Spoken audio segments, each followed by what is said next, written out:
मई की 11 तारीख यूपी के सीतापुर में जब लोग सोकर उठे तो एक दिल दहला देने वाली खबर सुनी।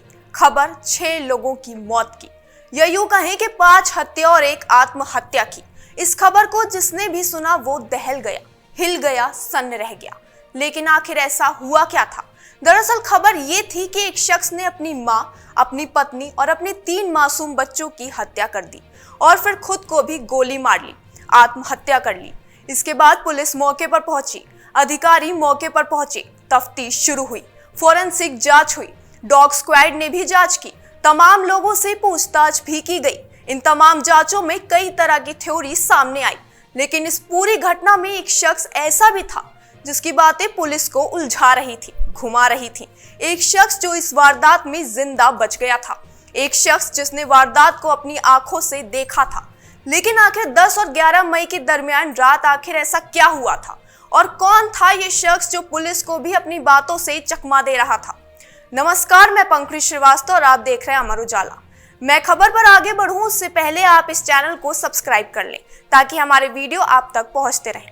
चलिए अब मैं आपको बताती हूँ सीतापुर कांड का सबसे चौंकाने वाला सच, लेकिन उससे पहले उस रात की कहानी जिसने पूरे शहर को सन्न कर दिया।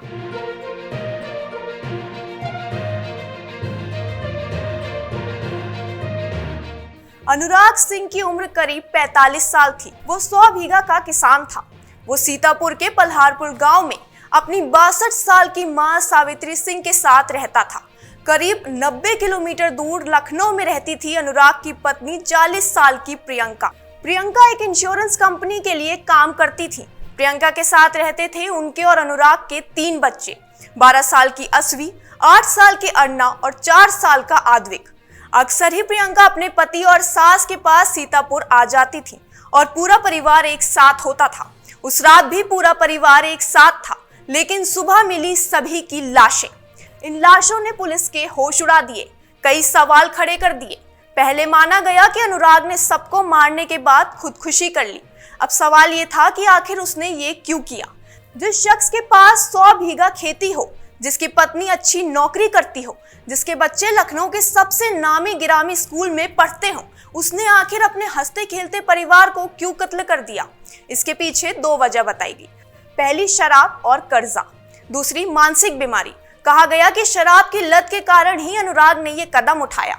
कहा गया कि मानसिक बीमारी की वजह से उसने पूरे परिवार को जान से मार दिया।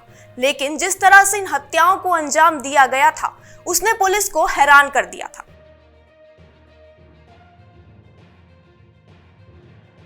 दरअसल इन हत्याओं में हथौड़ों का सहारा लिया गया था। किसी भारी चीज से मां और पत्नी के चेहरे को कुचल दिया गया था। यही नहीं, उन्हें गोली भी मारी गई थी। मां सावित्री के सिर में बीचों बीच गोली मारी गई थी। उसके बाद चेहरे पर वार किया गया। पत्नी के सिर और चेहरे पर हथौड़ा मारा गया। सीने में बाईं ओर सटाकर गोली मारी गई। हथौड़ा भी प्रियंका की लाश के हाथ से मिला। बड़ी बेटी के पैर तोड़ दिए गए। फिर गर्दन पर सटाकर गोली मारी जो सिर को चीरकर बाहर निकल गई।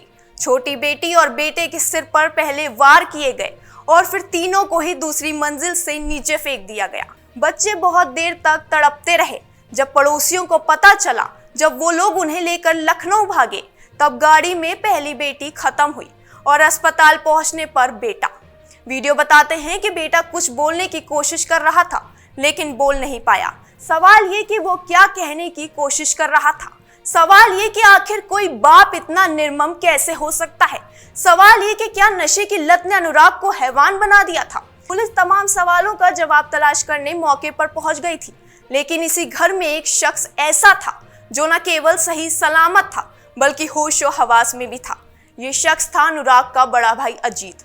अजीत ने दावा किया कि उसने अपनी जान बचाने के लिए खुद को एक कमरे में कैद कर लिया था। पुलिस ने अजीत की बातें मान ली, बयान भी जारी कर दिया गया। सभी ये मान चुके थे कि शराब के नशे में शायद अनुराग और प्रियंका के बीच झगड़ा हुआ होगा और शायद इसीलिए अनुराग ने ऐसा कदम उठाया। लेकिन इस बीच आई पोस्टमार्टम की रिपोर्ट और जिसने पुलिस वालों को चौंका दिया। अनुराग के सिर में 2 गोलियों के निशान मिले। एक गोली आर पार हुई थी और एक गोली उसके सिर में फंसी थी। इस बात से डॉक्टर भी हैरान थे। अगर कोई शख्स खुद के सिर में गोली मारेगा तो वो यकीनन 2 बार फायर नहीं कर सकेगा, बस यही वो पॉइंट था जिसने शक की सुई अजीत की ओर घुमा दी। पुलिस ने अजीत से सवाल किए तो वो गोलमोल जवाब देने लगा। अब पुलिस को यकीन हो चला कि अजीत इस हत्याकांड का मास्टरमाइंड है। पुलिस के अधिकारियों ने जब अजीत से बात की तो उसने सच्चाई उगल दी। बता दिया कि सभी हत्याएं उसी ने की है। बता दिया कि अनुराग से नाराजगी के कारण ही उसने इन हत्याओं को अंजाम दिया है। दरअसल अजीत और अनुराग के पिता ने कुछ लोन लिया था। साथ ही दोनों भाइयों के बीच प्रॉपर्टी को लेकर भी विवाद था। अजीत चाहता था कि जमीन जायदाद बेचकर कर्जा चुका दिया जाए, लेकिन अनुराग चाहता था कि खेती से कमाए पैसों से कर्जा उतारा जाए। यही कारण था कि दोनों भाइयों के बीच विवाद रहता था। ये विवाद तब और बढ़ जाता जब प्रियंका गांव आती थी। इस बार भी ऐसा ही हुआ था। 10 और 11 मई के दरमियान रात दोनों भाइयों के बीच एक बहस हुई थी। इसी के बाद अजीत ने प्लान बनाकर पूरे परिवार को मार डाला। अनुराग का परिवार गांव से सबसे समृद्ध था, अमीर था। प्रियंका के मायके वाले भी खासे अमीर थे। अनुराग हर साल खेती से लाखों कमाता था। गांव में उसकी किसी से दुश्मनी भी नहीं थी। पति पत्नी के रिश्ते भी अच्छे थे। लेकिन भाई के दिमाग में क्या था, अनुराग इस बात को नहीं समझ पाया। पुलिस ने इस मामले में अजीत को गिरफ्तार कर लिया है। इसमें साफ साफ पता लग रहा है कि मेरे जीजा का भाई जी और 2-3 आपके जीजा का क्या नाम? अनुराग कुमार सिंह जी। और 2-3 अज्ञात लोग, क्योंकि इतने बड़े नरसंहार को कोई एक व्यक्ति अंजाम नहीं दे सकता। मारने का तरीका अलग अलग है जी। 3 तरीके का है। कट्टे से 4 फायर होते हैं। हथौड़ी से मेरी बहन को मारा जाता है और मेरी बहन की सास को तो हथौड़ी से ही मार दिया गया। ठीक है। प्लस मेरे तीनों, 2 मेरी भांजी, 1 मेरा भांजा, उनको छत से फेंक दिया जाता है और तड़पने दिया जाता है। कोई उठाने नहीं आता। अब समझ लीजिए उतने बड़े घर में पूरा घर रहता है और मेरी एक भतीजी ने आधे घंटे पौन घंटे बाद वहाँ से उसको गांव वाले उठा के ले गए। उसने 20 किलोमीटर चलने के बाद दम तोड़ा। मेरा भांजा 45 मिनट, कम से कम 45 मिनट वहाँ पड़े रहने के बाद लखनऊ आया। लखनऊ आते ही वो एक्सपायर हो गया। उसका ताज़ा खून मेरे गाड़ी में लगा है। और कितने बजे सूचना मिली थी इसकी? मुझे 6 बजे सूचना मिली और 7 बजे तक की मैं बात बता रहा हूँ आपको। किसने दी सूचना? मुझे सूचना मेरी बड़ी सिस्टर के द्वारा प्राप्त हुई।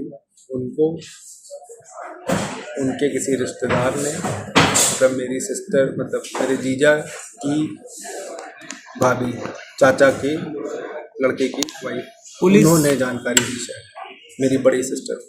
लेकिन अब इस बात का शक है कि अजीत के साथ इस हत्याकांड में और भी लोग शामिल हैं। अजीत से पूछताछ जारी है। इस मामले में जो भी अपडेट आएगा वो हम आप तक पहुंचाते रहेंगे। इस केस से जुड़े तमाम वीडियो आपको हमारे चैनल पर मिल जाएंगे। आप देखते रहिए अमर उजाला। अगर आप ये वीडियो YouTube पर देख रहे हैं तो हमारे चैनल को सब्सक्राइब करें और बेल आइकन को दबाना ना भूलें। अगर आप Facebook पर ये वीडियो देख रहे हैं तो हमारे पेज को लाइक करें।